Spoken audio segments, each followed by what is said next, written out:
भर में resident doctors की हड़ताल जारी है। 24 घंटे के लिए आईएमए ने कॉल लिया था हड़ताल का। वो हड़ताल आज सुबह जो है वो खत्म हो चुकी है, लेकिन लगातार हफ्ता भर से ज़्यादा हो चुका है जब रेसिडेंट डॉक्टर्स हड़ताल पर बैठे। सिर्फ अपनी सर्विसेज जो हैं वो इमरजेंसी में दे रहे हैं, लेकिन जो मांगे हैं डॉक्टर्स की उन पर अभी भी सहमति स्वास्थ्य मंत्रालय और डॉक्टर्स के बीच में नहीं बनी है। मुख्य मांग जो है उस पीड़िता के लिए इंसाफ और सीपीए लागू करने के लिए है। यहाँ पर मेरे साथ एम्स के कुछ डॉक्टर्स मौजूद हैं, उनसे बातचीत करते हैं क्योंकि लगातार हड़ताल जारी है और कोई समाधान नहीं निकल पा रहा है। डॉक्टर दृष्टि मेरे साथ, उनसे बात करते हैं। बहुत सारी मीटिंग्स हो रही हैं स्वास्थ्य मंत्रालय के साथ, आप लोगों की अपनी जॉइंट मीटिंग्स भी हो रही हैं, डॉक्टर्स लगातार बातचीत कर रहे हैं। क्या लगता है क्यों अब तक सीपीए पर सहमति नहीं बन पाई है स्वास्थ्य मंत्रालय के साथ? आप देखिए, स्वास्थ्य मंत्रालय का कहना है कि दो चीज़ें हैं। ये जब बिल फर्स्ट टाइम टेबल हुआ था 2019 में, उसके बाद भी there have been multiple discussion and उनका कहना ये है कि हम एक सेक्ट ऑफ सोसाइटी को we can't give a separate protection. But ऐसा नहीं है, यू कांट, मतलब हम जैसी सिचुएशन में काम करते हैं, we deal with emergency on a day to day basis. And if अगर आप इमरजेंसी आगे देखोगे तो वो बहुत ही एक हाई प्रेशर जोन है। आपके पास ऐसे पेशेंट्स आ रहे हैं जो बिल्कुल ही लाइफ एंड डेथ सिचुएशन है and we have to deal with it. And उस टाइम पे डॉक्टर्स के और जो पेशेंट के अटेंडेंट होते हैं, सबके इमोशंस बहुत हाई होते हैं। एंड ऐसी सिचुएशन में असॉल्ट होना, ये सब चीज़ें बहुत कॉमन है। क्योंकि देखिए, जैसे दिल्ली के अस्पतालों में या कहीं पे भी और आप जाएंगे, लोग बहुत दूर दराज से अपने मरीज लेके आते हैं। ये एक इंफ्रास्ट्रक्चर का फेलियर है कि उन्हें अपने घर के आसपास वो ऐसी फैसिलिटीज़ नहीं मिल पा रही हैं कि वो वहीं पे अपना इलाज करा पाएँ। जब वो हमारे तक मरीज़ लेके आते हैं तो वो ऑलरेडी एक सिचुएशन में होते हैं कि हम शायद उन्हें नहीं बचा पाएँ। हम अपनी पूरी कोशिश करते हैं पर ऐसा हमेशा पॉसिबल नहीं होता। एंड उस सिचुएशन में लोगों का ऐसा ब्लेम होता है कि डॉक्टर है, डॉक्टर तो भगवान है, उनको तो बचाना ही बचाना है। एंड अगर हम वो चीज़ नहीं कर पा रहे हैं, बिकॉज हर चीज़ तो हमारे हाथ में नहीं है ना, तो उस सिचुएशन में violence against doctor is very common. आप कहीं पे भी ये वायलेंस की बात उन्होंने की है। क्या आप लोगों के साथ कभी कुछ ऐसा हुआ जिस वजह से एक मैं आक्रोश, गुस्सा बहुत ज़्यादा डॉक्टर्स में देख रही हूँ? कई सारे लोगों से बात हुई, उन्होंने कहा हमारे साथ हुआ है। क्या कुछ आप लोगों के साथ ऐसा हुआ है कि जो लगता है कि नहीं, इसीलिए हम लोग खड़े हैं क्योंकि ये हमारे साथ हुआ है और हमने देखा है आंखों से? कुछ ऐसा मैम, ऐसा रहता है कि जितने भी हॉस्पिटल्स हैं, कहीं ना कहीं एम्स में आपको सुरक्षित माहौल मिलता है, एम्स में हमें सिक्योरिटी की प्रॉब्लम नहीं आती। लेकिन जो डॉक्टर्स थोड़ा सा पेरिफेरी में काम करते हैं, जो primary centre, secondary centre, states में ज़्यादातर जो लोग काम करते हैं, वहाँ पे स्थिति थोड़ी ज़्यादा सोचने लायक है, वहाँ पे स्थिति थोड़ी ज़्यादा ध्यान में देने लायक है। ध्यान देने लायक है। स्थिति पर लगातार बात कर रहे हैं। सीपीए कितना ज़रूरी इस वक्त के वक्त में आप लोगों को? मतलब आप देखो, जैसे मैम ने एक्सप्लेन किया आपको, अगर खुद डॉक्टर को सेफ्टी नहीं है, वो अपना दिमाग कैसे लगा पाएगा? वो बस यही सोचता रह जाएगा, अरे यार ये ऐसे हो जाएगा तो ऐसे हो जाएगा, अटेंडर्स ये कर देंगे वो कर देंगे। आप पेशेंट पे फोकस तभी कर सकते हैं ना, तब आप खुद की सेफ्टी मतलब 100% श्योर हो। That is it. मतलब हम ये चाहते हैं कि हमारा सेफ्टी इसलिए मांग रहे हैं सो दैट हम अपना 100% पेशेंट को दे पाएँ। एंड ठीक है, बड़े बड़े कॉलेजेस में एक हद तक है सिक्योरिटी, बट वो उन छोटे छोटे अस्पताल, primary health centre, community health centre जैसे छोटे छोटे जो हॉस्पिटल्स है, दूर दूर में रहता है, जहाँ पे दूर दूर तक इवन पुलिस स्टेशन भी दूर रहती है, या फिर जो मेन एरिया है हेल्प मांगने की वो भी दूर रहती है। तो वैसे वाले जगह पे तो लोग क्यों ही काम करने जाएंगे? ये अगर इम्प्लीमेंट हुआ तो लोगों को थोड़ा, डॉक्टर्स को थोड़ा बहुत कॉन्फिडेंस रहेगा, चलो ये एक्ट है, अपने को थोड़ा बहुत सेफ गार्ड है, तो वो भी ऐसे ऐसे जगहों के लिए काम करने जाएंगे।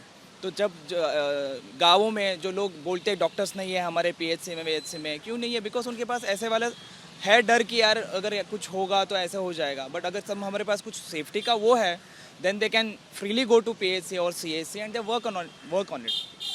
कानून बहुत ज़रूरी, आप लोगों की मांग ये है। मुझे ये बताइए कि जो हॉस्पिटल्स के अंदर सिक्योरिटी होती है, अगर बड़े हॉस्पिटल्स की बात करें तो क्या वो इनफ है? और छोटे हॉस्पिटल की बात करें तो वहाँ पर कम सिक्योरिटी होती है। क्या वो लोग इनफ नहीं है डॉक्टर्स के लिए कि वो अगर कोई अग्रेसिव होता है पेशेंट का अटेंडेंट तो उसको रोक सकें? कभी कोई इंसिडेंट आप लोगों के साथ ऐसा हुआ है? देखिए, ये जो इंसिडेंट्स है वो डे टू डे बेसिस पे होते ही रहते हैं। अगर आप देखेंगे तो आप लोग भी रिपोर्टिंग करते होंगे।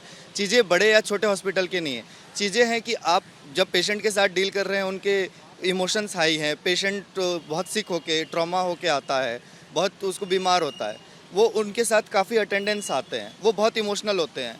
वो आपको बहुत प्रेशराइज करते हैं। ऐसे हाई प्रेशर इन्वायरमेंट में चाहे वो बड़ा इंस्टीट्यूशन का बंदा हो, चाहे वो छोटे जगह काम कर रहा हो, उसको वहाँ काम करना है। तो वहाँ पे हमको अपना 100% देने में तो हमको एक चीज़ सोचना होगा ना कि हम पहले खुद की सेफ्टी देखें कि हम पेशेंट को सेव करें। हम दिमाग को अपने डाइवर्ट नहीं कर सकते ना, क्योंकि हम अपना हमेशा देते हैं 100% चीज़ों में। जो चीज़ें ये इसीलिए हम चाहते हैं कि एक एक्ट रहे जिससे हमको एक जो आती है कि हाँ हमारे लिए कुछ है, अगर कुछ होता है इन केस तो हमारी कम्युनिटी जो लोग हैं, डॉक्टर्स हैं, सबको थोड़ा प्रोटेक्शन है, थोड़ा सा पब्लिक में भी अवेयरनेस रहेगा उस चीज़ को लेकर। कुछ ऐसा इंसिडेंट होता है तो हॉस्पिटल जो है, हॉस्पिटल एडमिनिस्ट्रेशन उस पर कोई एक्शन लेता है, कुछ हो पाता है उस केस? हॉस्पिटल एडमिनिस्ट्रेशन के हाथ में ये सिक्योरिटी देख सकते हैं कि लाइक ये हाई प्रेशर जोन्स है, जैसे मैम ने कहा इमरजेंसीज, आईसीयूज, लेबर रूम, वहाँ पे ज़्यादा इमोशनल हो जाते लोग, तो वहाँ पे ज़्यादा सिक्योरिटी होना चाहिए। वो सब हॉस्पिटल के हाथ में है, that they can take care. But वो from the view point of the law that we need actually strong laws also, so that people will think twice before actually putting their hands on a healthcare worker or damaging hospital property. So this is right now there is nothing to discourage them from doing something like that. कई राज्यों में इस तरह के कानून हैं कि अगर कोई भी हेल्थ केयर वर्कर पे इस तरह से एग्रेसिव होता है, अटैक करता है, तो वो कानून है उन राज्यों में। लेकिन क्या लगता है क्यों उन राज्यों से भी ऐसी खबरें आती हैं कि इस तरह के इंसिडेंट हुए? क्या लगता है कहाँ कमी है? मैम, हमें एक्चुअली एक यूनिफॉर्मिटी चाहिए, इसीलिए हम rather than going for the state level we are going for a central protection act. अगर एक सेंट्रल प्रोटेक्शन एक्ट होगा तो पूरे देश में एक यूनिफॉर्म लॉ होगा जो इस तरह की चीज़ों में अगर सिचुएशन आती है तो डॉक्टर की मतलब प्रोटेक्शन के लिए एक हमारे साथ थोड़ा सा काम करने में हिम्मत दे पाएगा। मुझे बताइए, महिला डॉक्टर्स के बीच में इस वक्त क्या माहौल है? क्या डर का माहौल है? बहुत ज़्यादा डर का माहौल है एक्चुअली, बिकॉज देखो वो she is of the same age as me, तो आप जब भी आंखें बंद करोगे ना, आप सोचते हो तो इमेजिन करते हो कि ये जो उसके साथ हुआ है ये हमारे साथ भी हो सकता था। एंड हमने एक्चुअली में एम्स में बहुत सिक्योरिटी है, सो लास्ट 2.5 ईयर से हमें दिमाग में नहीं आया कि हाँ ऐसा हो सकता है।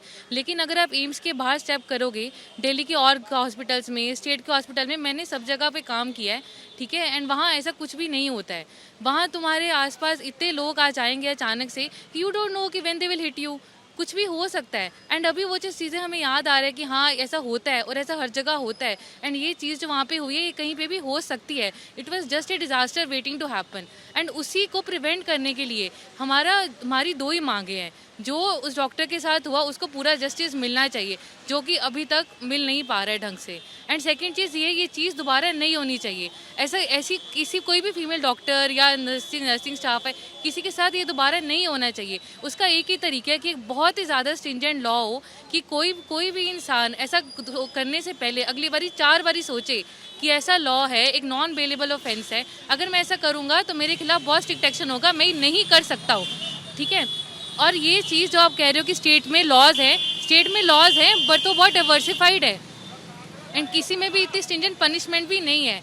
एंड जो हेल्थ का सब्जेक्ट है that is in the concurrent list, means कि स्टेट और सेंट्रल दोनों उस पर लॉ बना सकते हैं, and it is the need of the hour. ऐसा नहीं है कि अगर एक पेशेंट कोलकाता का है तो वो यहाँ दिखाने नहीं आता है, पेशेंट बिहार से है तो वो दिल्ली दिखाने नहीं आता है, तो अब हर एक जगह के अलग अलग लॉज नहीं बना सकते हो ना। तो उसमें कुछ क्लैरिटी नहीं है कि अगर कोई बंदा वहाँ को बिलोंग करता है तो उसके ऊपर ये लॉ अप्लाई होगा, नहीं लॉ अप्लाई होगा।